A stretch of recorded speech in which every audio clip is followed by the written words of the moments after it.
What is human of evolution. आखिर हम पृथ्वी पर कैसे आए, हमारा विकास कैसे हुआ, हम जीवधारियों की रचना किसने की है। क्या कोई दैवी शक्ति है जिसने सभी जीव जंतुओं को, हम इंसानों को बना रखा है। हेलो दोस्तों, स्वागत है आपका हमारे यूट्यूब चैनल इंडिया 77 ग्रेट में। दोस्तों, क्या कभी आपके मन में ख्याल आता है कि हम इंसानों की उत्पत्ति कैसे हुई। जैसे कि हमेशा प्रश्न पूछा जाता है कि पहले मुर्गी आई या अंडा। इसी तरह से ये भी एक प्रश्न है कि इंसानों की उत्पत्ति कैसे हुई। Evolution of human human evolution, ये मानव विकास कैसे हुआ, इसकी पूरी जानकारी हम आपको देंगे और इसके बारे में जो भी तथ्य है सारी जानकारी बताएंगे। तो आप वीडियो में लास्ट तक बने रहिएगा। और चलिए फिर बताते हैं कि मानव विकास कैसे हुआ, थ्योरी ऑफ इवोल्यूशन क्या चीज है। दोस्तों, बंदरों से इंसान तक के सफर में कभी कभी कुछ बातें सच भी लगती हैं, कुछ झूठ भी लगती हैं। देखा जाए तो हम इंसान यदि बंदरों से विकसित हुए हैं तो बंदर आज भी इंसान नहीं बन पाए हैं। आज भी वो बंदर ही हैं, किसी चीज की खोज नहीं कर पाए, अपने लिए घर नहीं बना पाए, अपने लिए खाने की व्यवस्था नहीं कर सकते हैं। वो पूरे के पूरे प्रकृति पे ही निर्भर रहते हैं। तो दोस्तों, कभी आप लोग सोचते हैं, हम दिमाग में आता होगा कि हम इंसान कहाँ से आए, कैसे हमारी उत्पत्ति हुई, किस तरह से हमारा विकास हुआ। तो आज का टॉपिक इसी पे है, मानव विकास कैसे हुआ। तो चलिए बताते हैं आपको। दोस्तों, चार्ल्स डार्विन की पुस्तक origin of species, Charles Darwin की पुस्तक ओरिजिन ऑफ स्पीसीज के आने से पहले इंसानों द्वारा यही माना जाता था कि हम इंसानों की उत्पत्ति और अन्य जीवों की किसी देवी शक्ति द्वारा की गई है। कोई देवी देवता हम इंसानों को, जानवरों को, हम प्राणियों को बनाया है और उनकी संख्या, उनकी आकृति सब कुछ निर्धारित है और सबकी अलग अलग है। लेकिन चार्ल्स डार्विन की ओरिजिन ऑफ स्पीसीज पुस्तक प्रकाशित होने के बाद ये सारी भ्रांतियां दूर हो गई।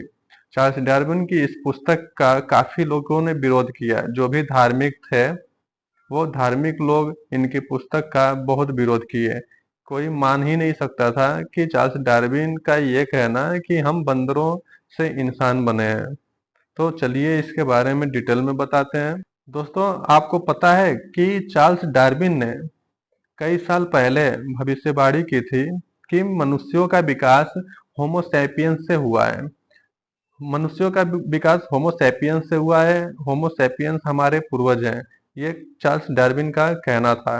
और दिलचस्प बात यह है कि चार्ल्स डार्विन की ये बातें उनकी मृत्यु के पश्चात कई साल बाद खोज में पूर्वी अफ्रीका में पाया गया। वहाँ जीवाश्मों का एक समूह जिसमें से कई लाख साल पुराने जीवाश्म मिले जो होमो सैपियंस के थे। तो यहाँ पे चार्ल्स डार्विन की भविष्यवाणी बिल्कुल सच निकलती है। वो कैसे, पहले ही बता चुके थे कि हम होमो सैपियंस के ही, हमारे होमो सैपियंस पूर्वज रहे हैं।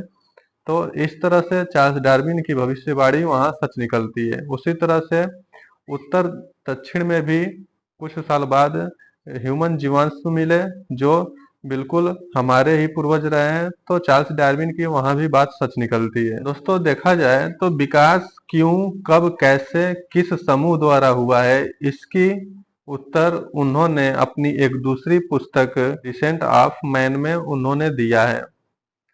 बताया कि बानर, विशेषकर मानवाकार ही मनुष्य के पूर्वज की श्रेणी में आ सकते हैं। लेकिन फिर भी धार्मिक प्रवृत्ति के लोगों ने यह मानने से इनकार कर दिया तथा उनका विरोध किया। वह बंदरों को ही मनुष्य का पूर्वज होने की धारणा को प्रचालित कर दिया। फिर भी आज भी यह प्रश्न बना है कि इंसानों का विकास कैसे हुआ। आज भी हर किसी के मन में ये विचार आता है कि इंसानों का विकास कैसे हुआ, आखिर हम इंसान कहाँ से आए। और इस पे अभी भी शोध चलता है और चलता रहेगा और चल चल रहा है। डार्विन के तथ्यों को लेकर प्राणी विज्ञानियों ने दो प्रमाण निकाले। पहला, मानवाकार कपि ही मनुष्य के पूर्वज के संबंधी हो सकते हैं। दूसरा, मानवाकार कपियों तथा मनुष्य के विकास के बीच में एक बड़ी खाई है, जिसे लुप्त जीवाश्मों की खोज करके ही दूर किया जा सकता है। विकास काल का निर्धारण। दोस्तों, हमारे पूर्वजों में विकास काल का जानने के लिए विकास काल का निर्धारण कैसे किया जाता है, इसके बारे में हम आपको बताएंगे। तो पृथ्वी के लगभग 4.5 अरब वर्ष पूर्व के इतिहास में कई खंडों में इसको बांट के देखा जाता है।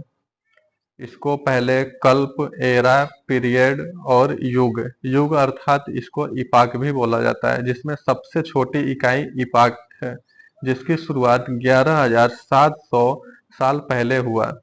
किसी भी जीवाश्म का निर्धारण उसके रेडियो एक्टिव तत्व C14 के द्वारा की जाती है।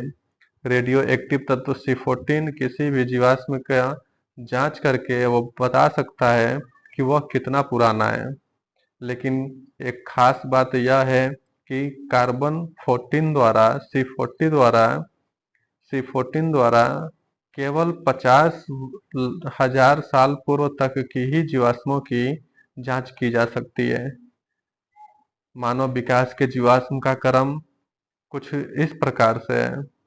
पैरापिथिकस, लिम्पोपिथिकर, ऑस्ट्रेलोपिथिकस, साइनेंथ्राप्रा, नियंडरथल मानव को आज का आधुनिक मानव माना जाता है, जिसके जीवाश्म दक्षिण फ्रांस में पाए गए हैं। दोस्तों, पृथ्वी के उत्पत्ति के पश्चात इस पर धीरे धीरे सूक्ष्म जीवों की उत्पत्ति हुई। ये सूक्ष्म जीव समुद्र में अपना जन्म लेते हैं। उसके बाद से इनके डीएनए संरचना में धीरे धीरे लाखों वर्षों में, करोड़ों वर्षों में परिवर्तन हुआ। इन्हीं परिवर्तनों के बाद अन्य जीवों ने जन्म लिया, कुछ बड़े कुछ छोटे, जो इस प्रकार से आप वीडियो में देख सकते हैं। एक कोशिकीय जीव, एक कोशिकी से द्विकोशिकी से बहुकोशिकीय जीवों की संरचना बनी। जिस तरह से आप वीडियो में देख रहे हैं, ठीक ऐसे ही कुछ जीवों में परिवर्तन हुआ। उसके पश्चात हम इंसानों का इस प्रकार जो वर्तमान स्वरूप है हमें प्राप्त हुआ है। इस प्रकार लाखों वर्षों के सफर में डीएनए में परिवर्तन हुआ और डीएनए में परिवर्तन के पश्चात आज के हम इंसानों का जन्म हुआ।